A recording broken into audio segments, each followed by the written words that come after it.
Hello student, good morning. आज हम लोग एमए सेमेस्टर 4 के क्लास के लिए ऑनलाइन माध्यम से एक बार फिर जुड़े। हम लोग इससे पहले भाषा निर्धारक के रूप में, भारतीय लोकतंत्र में भाषा एक निर्धारक के रूप में पढ़ रहे थे, उसकी जानकारी ले रहे थे। आज हम लोग भारतीय प्रजातंत्र के एक कारक के रूप में धर्म का परीक्षण करेंगे। Religion as a factor of Indian democracy. भारतीय लोकतंत्र में धर्म एक कारक के रूप में है ना। भारत कहने का मतलब इस चैप्टर में ये है कि भारत के लोकतांत्रिक या राजनीतिक व्यवस्था के अंतर्गत धर्म कैसे एक फैक्टर है, एक कारक है, एक वजह है। जिन वजह से भारत के संविधान में भी क्या उसको बोलते हैं, धर्म की धार्मिक स्वतंत्रता वगैरह के कई प्रोविजन किए गए। इसको जानने की, इस बात की जानकारी हम लोग इस चैप्टर में लेंगे कि वो कैसे एक कारक है। भारतीय संविधान की प्रस्तावना में भारत को एक पंथ निरपेक्ष या धर्म निरपेक्ष राज्य घोषित किया गया है। भारतीय संविधान में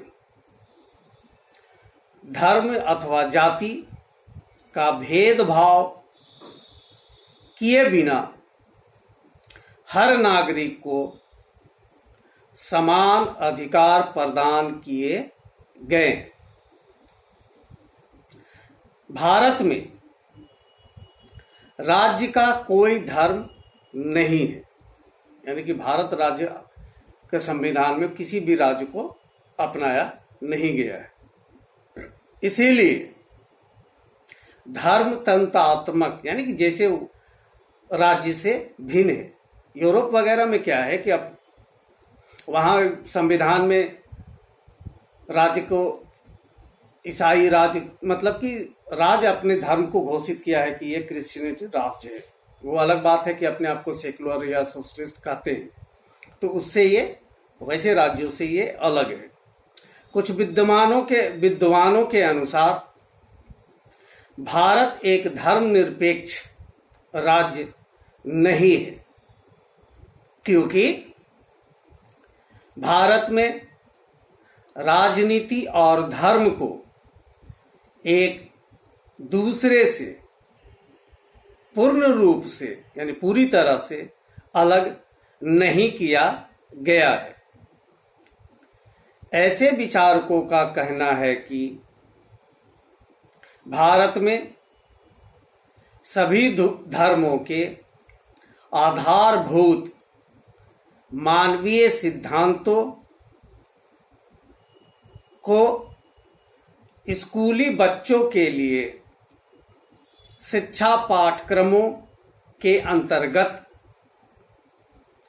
नैतिक शिक्षा के रूप में मान्यता दी गई। यानी कि कुछ विद्वान ये मानते हैं क्या कि सभी धर्मों के जो मानवीय मूल्य है या सिद्धांत हैं, वो बच्चों को स्कूली शिक्षा के माध्यम से नैतिक शिक्षा के रूप में प्रदान किया जाता है, उसकी पढ़ाई करने की मान्यता दी गई है। महावीर, गौतम बुद्ध, मोहम्मद साहब तथा रामायण के अंतर्गत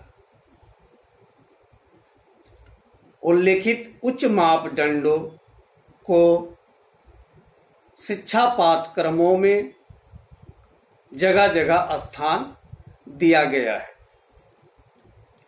ऐसी स्थिति में यह विचारणीय प्रश्न है, यानी कि विचार करने का सवाल है कि क्या भारत एक धर्मनिरपेक्ष राज्य है।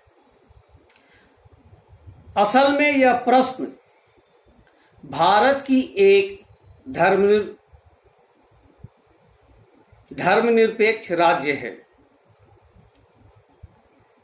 अथवा नहीं। यानी कि असल में यह प्रश्न है कि कि भारत एक धर्मनिरपेक्ष राज्य है या नहीं। मूलतः इस बात पर निर्भर करता है कि धर्मनिरपेक्षता का क्या अर्थ है। यानी ये इस बात पर निर्भर करता है कि धर्मनिरपेक्षता का मतलब हम या आप या कोई क्या समझता है। तो हम लोग अब आगे बात कर लेते हैं मीनिंग ऑफ सेक्युलरिज्म। धर्मनिरपेक्षता से अभिप्राय या धर्मनिरपेक्षता का मतलब। धर्मनिरपेक्ष राज्य से मतलब है कि राज्य अपने कार्यों के लिए पंथ को आधार नहीं बनाता। मतलब धर्मनिरपेक्षता से मतलब ये है कि राज्य अपना कोई भी काम जो करता है वो धर्म को आधार बनाकर नहीं करता है। राज्य का अपना कोई पंथ नहीं होता, यानी कि राज्य का अपना कोई धर्म नहीं होता, तथा धर्म के नाम पर राज्य नागरिकों के बीच किसी प्रकार का भेदभाव नहीं करता। राज्य पंथ को यानी कि धर्म को व्यक्ति के आंतरिक विश्वास की वस्तु समझता है। यानी कि भारत में धर्म को व्यक्तिगत रूप से व्यक्ति की अपनी इच्छा के ऊपर उसको विषय समझता है, तथा पंथ यानी कि धर्म और राजनीति की पृथकता यानी कि धर्म और राजनीति को अलग करने में विश्वास करता है। धर्मनिरपेक्षता हमारी राष्ट्रीयता का आधार है। हमारे जीवन मूल्यों का सार तत्व विभिन्न पंथों के बीच हजारों सालों से चले आ रहे सअस्तित्व का निचोड़ है। यानी हमारी जिंदगी का यानी कि भारत के जो जीवन मूल्य के जो मूल्य हैं वो क्या है, विभिन्न धर्मों के जो बीच में सअस्तित्व यानी कि एक दूसरे के अस्तित्व को स्वीकार करने की जो सोच है उसका वो निचोड़ है। यह सत्य और अहिंसा, सहिष्णुता और करुणा तथा मानव मात्र की एकता की धारणा के प्रति हमारी निष्ठा से विकसित हुई है। कहने का मतलब है कि ये जो हम लोगों ने आगे बात किया कि अस्तित्व का ये निचोड़ है, तो ये क्या है, सत्य, अहिंसा, सहिष्णुता, करुणा का जो भावना मानव के इंसान के अंदर होता है उसकी प्रति जो निष्ठा है इससे ये विकसित हुई है। धर्मनिरपेक्षता विविधता में एकता और हमारे देश की गौरवशाली विभिन्नताओं के प्रति हमारे आदर का प्रतीक है। यानी कि धर्मनिरपेक्षता जो है हमारे यहाँ विविधता में एकता और उसकी जो गर्व करने लायक जो विभिन्नता है उसके प्रति जो हमारा आदर है उसका प्रतीक है। धर्मनिरपेक्षता अन्य सभ्यताओं और संस्कृति के सर्वोत्तम यानी कि जो सब उसके यहाँ किसी भी धर्म या सभ्यता के बीच में जो सर्वोच्च यानी कि अच्छी जो चीजें हैं के तत्वों के साथ हमारे आत्मविश्वास भरे संपर्क ही दीर्घ परंपरा का परिणाम है। यानी कि धर्मनिरपेक्षता जो है वो अलग अलग सभ्यताएं और संस्कृतियों के में जो अच्छी चीजें हैं उसको जो हम लोग आपस में विश्वास या उसको आत्मसात किया है, स्वीकार किया है, के संपर्क में आने के जो आया है, जो हासिल किया है हम लोग, उसकी वो एक परंपरा है का परिणाम है। भारत में धर्मनिरपेक्षता का अर्थ धर्म का विरोध या अधार्मिकता नहीं है। यानी कि हमारे यहाँ धर्मनिरपेक्षता का मतलब ये नहीं है कि किसी धर्म का विरोध किया जाए या धर्म को माना ही नहीं जाए। इसका अर्थ है सर्वधर्म समभाव,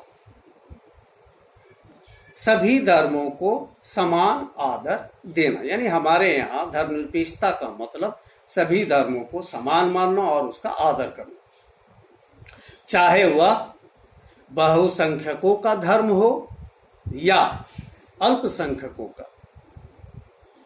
धर्मनिरपेक्षता में हर व्यक्ति को पूजा और प्रचार की पूरी स्वतंत्रता शामिल है। यानी कि हर व्यक्ति को यह अधिकार है हमारे यहाँ कि अपने धर्म की जो पूजा पद्धति है उसको वो करे और साथ में अपने धर्म का प्रचार भी वो कर सकता है।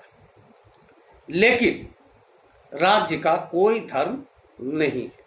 व्यक्तियों को धर्म स्वतंत्रता है, वो मानने की आजादी है, लेकिन भारत में राज्य की कोई धर्म नहीं है और वह पंथ के आधार पर अपने किसी भी प्रकार के भेदभाव और पक्षपात का निषेध करता है।